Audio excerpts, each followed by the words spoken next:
આજે આપણે બનાવીશું કેરી મરચાંનું અથાણું અથવા તો તમે અચાર પણ કહી શકો છો। તો એના માટે આપણે અહીંયા બે ફ્રેશ કેરી લઈ લીધી છે, જે નાની નાની બજારમાં આવે છે। અત્યારે ખૂબ આની સિઝન આવી ગઈ છે અને બજારમાં મળે પણ છે, અને કેરીનું અલગ અલગ અથાણું કરીને ખાય તો ખૂબ જ મજા આવે છે। અને આ મરચાં કેરીનું અથાણું તમે ખાધું ન હોય તો તમને એવું લાગે કે આ સિઝનનું આપણે અધૂરી સિઝન આ લાગે છે કે કેરીનું અથાણું ખાય તો ખૂબ મજા આવે કેરી મરચાંનું અથાણું ખાવાની।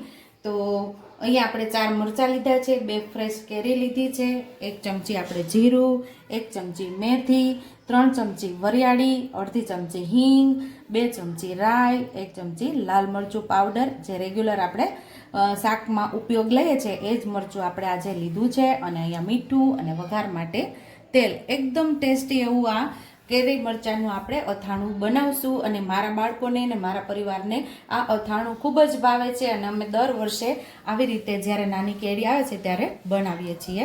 તો અહીંયા આપણે એક પેન લઈ લીધું છે, એની અંદર આપણે મેથી ઉમેરી દઈશું, થોડી આપણે વઘાર માટે રાખશું, અને જીરું પણ ઉમેરી દઈશું, અહીંયા વરિયાળી પણ ઉમેરી દઈશું થોડી આપણે વઘાર માટે। વઘારમાં આનો ઉપયોગ કરશું ને તો મસ્ત એવો આ વરિયાળીની સુગંધ આવશે આપણા અથાણાની અંદર। અહીંયા આપણે રાઈ પણ ઉમેરી દઈશું। આ બધા મસાલાને આપણે ધીમા તાપે સરસ શેકી લેવાના છે, બળી ન જાય એનું આપણે ધ્યાન રાખવાનું છે।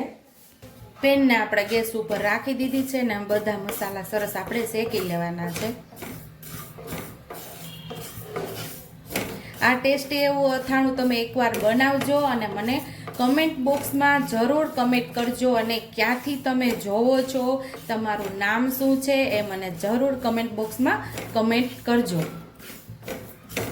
આપણા ઘણા સબસ્ક્રાઈબરો રેગ્યુલર રેસીપી જોવે છે, એકાદા બેના મને નામ યાદ છે, એક છે બોમ્બેથી વર્ષાબેન અને એક છે તરન્નુમબેન, એ આપણા રેગ્યુલર વ્યુઅર્સ છે, અને 2-3 બીજા પણ છે, મને નામ ખાસ યાદ નથી, છતાં પણ તમે નામ કહેશો તો આપણી રેસીપીમાં તમારું નામ હું લઈશ। અહીંયા આપણા મસાલા મસ્ત એવા શેકાઈ ગયા છે, અને ખુશ્બુ પણ સરસ એવી આવે છે। આ મસાલા શેકતી વખતે ખાસ ધ્યાન રાખવાનું, મેં પહેલાં પણ કીધેલું કે મસાલા આપણા બળવા ના જોઈએ। હવે આપણે મસાલાને બીજા એક બાઉલની અંદર લઈ લઈશું। અહીંયા આપણે મરચાંને પણ મોટા મોટા ટુકડામાં કટ કરી લેવાના છે, બધા મરચાંને આપણે અહીંયા સુધારી લેશું। આ મરચાં આપણા બહુ મોડા પણ નથી અને તીખા પણ નથી, તમને જે રીતે ફાવતા હોય એ રીતે મરચાંની પસંદગી કરવાની। તીખા મરચાં ફાવતા હોય તો તીખા મરચાં પણ તમે અહીંયા લઈ શકો છો, તમારી પાસે લાલ મરચાં હોય એ પણ તમે લઈ શકો છો। હવે અહીંયા આપણે મરચાંને મોટા મોટા ટુકડામાં સુધારી લીધા છે, એ ચોપરની અંદર આપણે ઉમેરી દેવાના છે।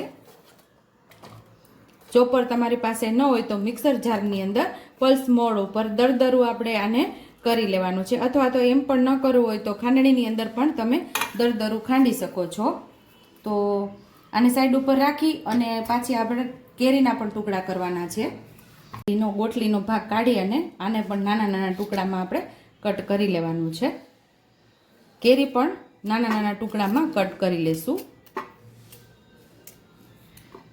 હવે આપણે પેલા મરચાંને ચોપરની અંદર રફલી આપણે નાના નાના ટુકડામાં કટ કરી લેવાના છે, એટલે કે રફલી આપણે દરદરા કરી લેવાના છે।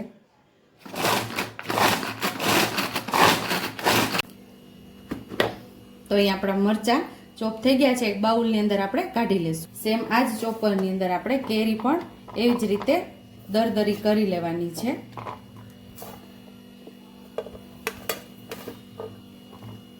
સેમ એ જ ચોપરની અંદર કેરીને પણ આપણે ચોપ કરી લેવાની છે।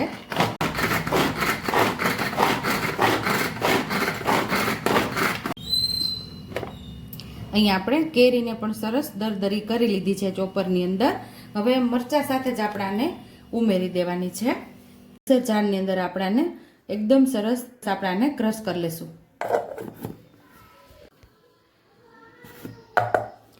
આપણે સરસ એવો મસાલો આપણે તૈયાર કરી લીધો છે, આવો સરસ ભૂકો તૈયાર કરવાનો છે, અને થોડો થોડો અંદર કણી કણી હોય એ રીતે આપણે આ મસાલાને તૈયાર કરવાનો છે।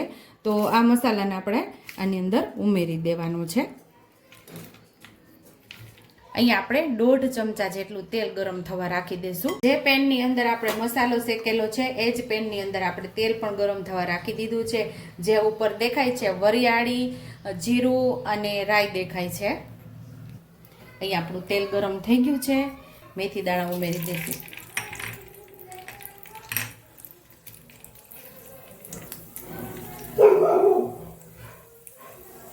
અહીંયા આપણે તેલ ગરમ થઈ ગયું છે. મેથી દાણા સરસ એવા શેકાઈ જશે અને આપણું તેલ આટલું ધુવાળા નીકળતું એટલું ગરમ થવા દેવાનું અને મેથી ઉમેરશું ને એનો સ્વાદ બહુ મસ્ત એવો તેલની અંદર બેસી જશે. થોડું ઠંડુ થઈ જાય પછી જ આપણે આની અંદર વરિયાળી ઉમેરશું, હિંગ અને લાલ મરચું પાવડર આની ઉપર જ ઉમેરશું અને આની સાથે આપણે મીઠું ઉમેરી દેવાનું છે અને આપણે અહીંયા 2 ચમચી જેટલું મીઠું ઉમેરશું. તો અહીંયા આપણે 2 ચમચી જેટલું મીઠું ઉમેર્યું છે. 2 ચમચી આપણે મીઠું ઉમેરવાથી આપણા અથાણામાં પ્રિઝર્વેટરનું કામ કરશે મીઠું. અને અહીંયા આપણું તેલ થોડું ઠંડુ થઈ ગયું છે તો 1/2 ચમચી જેટલી હિંગ લીધેલી એ પણ અહીંયા ઉમેરી દઈશું. અહીંયા આપણે થોડુંક સતપ તેલ હોય ને ત્યારે જ આપણે હિંગ અને લાલ મરચું આપણે ઉમેરવાના અને વરિયાળી પણ અહીંયા ઉમેરી દઈશું. બધું સાથે આવી રીતે મિક્સ કરી અને જે આપણે મસાલો ઉપરથી ઉમેરેલો એની અંદર આપણે આ તેલ અને મસાલો બધો ઉપરથી મિક્સ કરી દેવાનો છે. હવે આપણે અચારને મિક્સ કરી લેશું.